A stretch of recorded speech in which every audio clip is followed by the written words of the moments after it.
Hello friends, I am Dr. Renuka Verma, Assistant Professor at Biani Group of Colleges.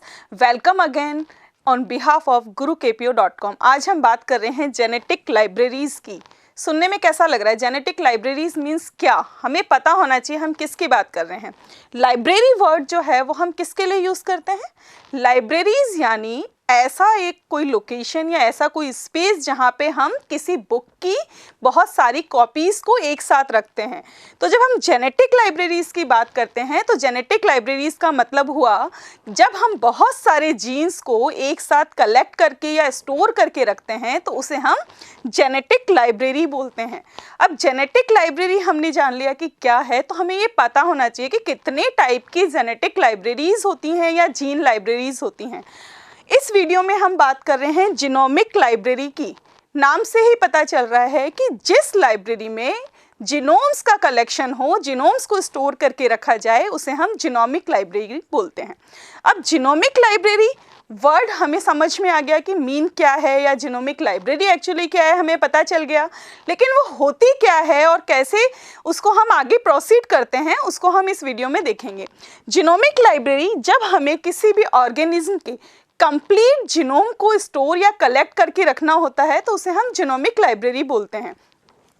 अब genomic library हम किसी की भी बना सकते हैं, एनी लिविंग ऑर्गेनिज्म उसकी हम जीनोमिक लाइब्रेरी बना सकते हैं। अब वो लिविंग ऑर्गेनिज्म ह्यूमन भी हो सकता है, कोई बैक्टीरिया भी हो सकता है, कोई वायरस भी हो सकता है, या कोई भी लिविंग ऑर्गेनिज्म हो सकता है जिसके कंप्लीट जीनोम की एक लाइब्रेरी हम बनाते हैं। अब जीनोमिक लाइब्रेरी को बनाया कैसे जाता है और उसको हम यूज़ कैसे करते हैं ये हम देखते हैं। सबसे पहले जीनोमिक लाइब्रेरी को बनाने का पर्पज़ क्या है? हम एक चीज़ इमेजिन करें कि लाइब्रेरी हम क्यों बनाते हैं। लाइब्रेरी हम इसलिए बनाते हैं कि जैसे कोई भी एक पर्टिकुलर टॉपिक का नोट्स हमें चाहिए, हमें पता है कि वो किस लोकेशन पे रखा है, हम वहाँ जाएंगे, उस बुक को उठाएंगे और उसको ले लेंगे। सेम थिंग जीनोमिक लाइब्रेरी की जब हम बात करते हैं तो जीनोमिक लाइब्रेरी हम इसलिए बनाते हैं ताकि एक ह्यूमन या किसी ऑर्गेनिज्म का जब कंप्लीट जीनोम हमें पता है, ये है, हमें ये पता चल गया कि इस लाइब्रेरी में ये पर्टिकुलर जीन्स प्रेजेंट है। और जब जीनोमिक लाइब्रेरी की बात करें तो सारे के सारे जीन्स प्रेजेंट हैं, तो हमें लोकेशन पता है। तो हमें कोई भी अगर स्टडी करनी है तो उस पर्टिकुलर जीन को हम इस जीनोमिक लाइब्रेरी से ले सकते हैं और आगे प्रोसीड कर सकते हैं। अब जैसे हम बात करते हैं इंसुलिन की या डायबिटिक जीन की बात करते हैं, हमें उस पर्टिकुलर जीन पे वर्क करना है, तो क्या ये हमेशा पॉसिबल है कि हमेशा हम एक ह्यूमन का जीनोम निकालेंगे और उस पर हमेशा हम कट लगाएंगे, कट लगा के उसको वेक्टर में एंड होस्ट में इंसर्ट करके सारी की सारी प्रोसेस करेंगे? पॉसिबल नहीं है ना हर टाइम कि हमारे पास इतना टाइम हो कि इतना लंबा प्रोसीजर हम फॉलो कर सकें। इसलिए अगर ह्यूमन की जीनोमिक लाइब्रेरी हमारे पास बनी हुई है तो उस पर्टिकुलर जीन को निकाल करके हम उस पर रिसर्च कर सकते हैं। अब स्टेप्स क्या हैं जीनोमिक लाइब्रेरी के? जीनोमिक लाइब्रेरी के 2 स्टेप्स हैं, जिसमें first step is preparation and second is screening. पहले हम बात करते हैं प्रिपरेशन की। किसी भी चीज़ को हम चाहे रिसर्च कह लें या कोई भी चीज़ हम कह लें तो उसकी प्रिपरेशन सबसे पहले जरूरी होती है। तो यहाँ हम जीनोमिक लाइब्रेरी की बात कर रहे हैं, तो how can I prepare a genomic library, उस चीज़ को हमें जानना होगा। तो सबसे पहले जीनोम्स हमारे पास है, एक कंप्लीट ऑर्गेनिज्म का जीनोम हमारे पास है। अब उससे हम एक जीनोमिक लाइब्रेरी कैसे बनाएंगे? ऐसा तो नहीं है कि पूरा जीनोम लिया, उसको होस्ट में डाला और लाइब्रेरी बन गई, पॉसिबल नहीं है ना। तो उसके लिए स्टेप्स को फॉलो करना होता है और वो स्टेप्स ये हैं। हमने जीनोम को आइसोलेट किया, जैसे ह्यूमन जीनोम की बात कर रहे हैं, कंप्लीट जीनोम को हमने आइसोलेट किया। उसके बाद रेस्ट्रिक्शन एंजाइम्स के थ्रू हम उस जीनोम में कट करेंगे, उनको पर्टिकुलर जीन्स के अकॉर्डिंग कट करेंगे, जिससे हमारे पास डिफरेंट जीन्स का एक मटेरियल हमारे पास आ जाएगा, या हम कह सकते हैं कि रॉ मटेरियल हमारे पास आ जाएगा। उन डिफरेंट जीन्स को हम वेक्टर्स में इंसर्ट कराएंगे और वेक्टर्स में इंसर्ट कराने के बाद में उसको हम होस्ट में इंसर्ट कराएंगे। होस्ट में इंसर्ट कराने के बाद जो लास्ट स्टेप आएगा वो ये है, एगरोस कल्चर के ऊपर हम उस होस्ट को ग्रो कराएंगे, उसकी डिफरेंट कॉलोनीज बनाएंगे।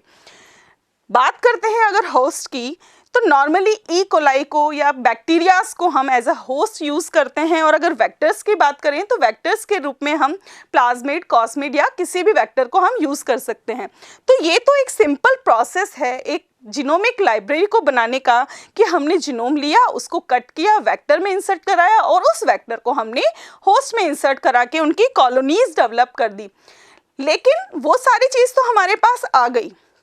और ये एक बहुत ही सिंपल प्रोसेस भी है। दूसरा जो स्टेप है स्क्रीनिंग प्रोसेस। तो स्क्रीनिंग जो है वो एक्चुअली क्या है और स्क्रीनिंग की हमें नीड क्या है?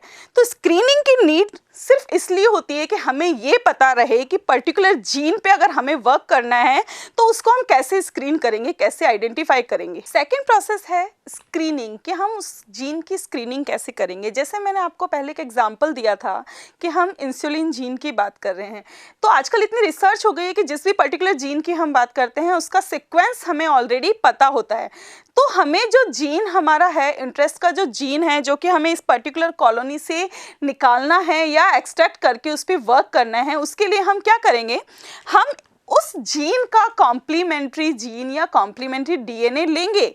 यानी कि जो जीन हमें चाहिए उसका कॉम्प्लीमेंट्री डीएनए लेंगे और उस कॉम्प्लीमेंट्री डीएनए के ऊपर हम एक रेडियो एक्टिव प्रॉब लगा देंगे ताकि हम उसको डिटेक्ट कर सकें कि वो जो रेडियो एक्टिव प्रॉब वाला जीन है या डीएनए है वो कहाँ जा कर के अटैच हुआ है।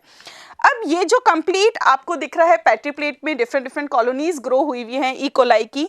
यहाँ पर सबसे पहले एंजाइम्स के थ्रू जो डीएनए या जीन्स यहाँ प्रेजेंट है उनको हम सिंगल स्ट्रैंड में कन्वर्ट करेंगे। सिंगल स्ट्रैंड में कन्वर्ट होने के बाद ये जो रेडियो एक्टिव प्रॉब वाला डीएनए है उसको हम इस कल्चर में डालेंगे और कल्चर में डालने के बाद क्या होगा कि ये जो रेडियो एक्टिव प्रॉब वाला डीएनए स्ट्रैंड है वो अपने कॉम्प्लीमेंट्री स्ट्रैंड से जाकर के बाइंड हो जाएगा और जैसे ही वो कॉम्प्लीमेंट्री स्ट्रैंड से बाइंड होगा हम उसको फ्लोरेसेंस माइक्रोस्कोप के अंदर देखेंगे। क्योंकि यहाँ पर रेडियो एक्टिव प्रोब लगा हुआ है तो हम उसको इजीली फाइंड आउट कर सकते हैं, क्योंकि वो जो रेडियो एक्टिव प्रोब है वो हमें डिफरेंट सिग्नल देगा और यहाँ पर फाइनली हमें वो जीन मिल जाएगा जिस पे कि हमें रिसर्च करनी है। यानी कि देखने में सिंपल लगने वाली प्रोसेस बहुत लंबी है। अगर हम जीनोमिक लाइब्रेरी की बात करते हैं तो जीनोमिक लाइब्रेरी को हम प्रोकैरियोटिक एंड यूकैरियोटिक दोनों ही टाइप के ऑर्गेनिज्म के लिए यूज में लेते हैं और इस लाइब्रेरी के अंदर मेनली कुछ प्रॉब्लम्स आती हैं। वो प्रॉब्लम्स ये होती हैं कि जो जैसे हमने यहाँ रेडियो एक्टिव प्रोब वाला कॉम्प्लीमेंट्री डीएनए लिया है, कई बार ऐसा होता है कि वो यहाँ पर आकर के किसी और से पार्शियली अटैच हो जाता है या कई बार अटैच ही नहीं हो पाता और वो हमें पता चलता है जब यहाँ हम फ्लोरेसेंस माइक्रोस्कोप के अंदर उसको देखते हैं। अब ये जो प्रोसेस है जो कि मैंने आपको बताया कि यहाँ कॉलोनीज बनी हुई है और यहाँ पर आकर के कॉम्प्लीमेंट्री डीएनए या कॉम्प्लीमेंट्री जीन जो है वो हमारे टारगेटेड जीन के साथ अटैच हो गया है, तो यहाँ पर हम इसको कॉलोनी हाइब्रिडाइजेशन भी बोल सकते हैं। यानी कि कॉलोनी हाइब्रिडाइजेशन टर्म जो यूज़ होती है वो यूज़ होती है एक कॉलोनी के अंदर जीन या डीएनए के हाइब्रिडाइजेशन की। Thanks for watching my video and cDNA library की अगर हम बात करें तो ये वीडियो हम नेक्स्ट वीडियो में देखेंगे कि cDNA लाइब्रेरी क्या होती है। Thanks for watching my video, I hope you like it और आपके लिए हेल्पफुल तो रहा ही होगा। तो आगे का cDNA जानने के लिए, cDNA लाइब्रेरी जानने के लिए मेरी नेक्स्ट वीडियो का वेट करें। Thanks for watching and stay tuned to gurukpo.com।